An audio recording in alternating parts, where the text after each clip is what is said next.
बहु केस को रफा दफा कर चापी कमिशन विरुद्ध फाइन हवा दरकार एवं एसर कमिशन अयोग्य अपारग बोली से तथ्य दे पारने आज आम जापारू आमर न्याय प्रदान करने से अयोग्य एवं अपारग। गणनायक सूचना अधिकार अभियान जिला आवाहक ढेंकानाल आमे जितेबू बारंबार गोटे सरकारी कार्यालय तथ्य पाई पारुना तापरे आमे सूचना कमिशन पाखे आवेदन करिछु। सूचना कमिशन आमको न्यायिक विचार करने गोटे गोटे केस को 5-7 वर्ष धरी तथापि आमको न्यायिक प्रदान करिबारे अवहेला करछंती। आमे दुर्नीति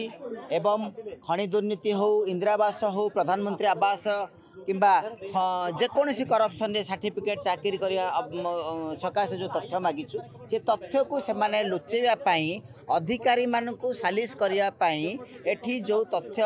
दबारे अवहेला करछंती बहु केस को रफा दफा कर चापी देइछंती। आमे चाहूचु जदि आमे भारत नागरिक आमर हक पाई आमे लड़ाई करुछु आम न्यायिक पदक्षेप पाई जो सूचना अधिकार आईन होइछि से आईन अनुसार आमको तथ्य मिली नाही जो मान तथ्य देना जमी से पनिशमेंट पाउछंती कमिशन जदि तथ्य देना कमिशन विरुद्ध फाइन हवा दरकार कमिशन विरुद्ध फाइन हवा दरकार एवं एसर कमिशन अयोग्य अपारग बोली से तथ्य दे पारने एमान को स्वतंत्र भाव बहिष्कार करंतु जदि स्वतंत्र भाव गोटे टीचर परीक्षा पाई ओटीटी पास होउछि एमानकर सेमती ओटीटी भलिया परीक्षण करा जाय सेमान को नियोजित करा जहा कि एमान अयोग्य अपारग कमिशनर बोली आज आमे जानि पारलु आमर न्याय प्रदान करिया पई सेमान अयोग्य एवं अपारग तेणु कर आमर दाबी ए सूचना कमिशन को बर्दाश्त करंतु इस्तफा दियंतु बहिष्कार करंतु एवं आमको न्याय प्रदान करिया पई सूचना कमिशन नियोजित करिया पई स्वतंत्र परीक्षण करा जाऊ।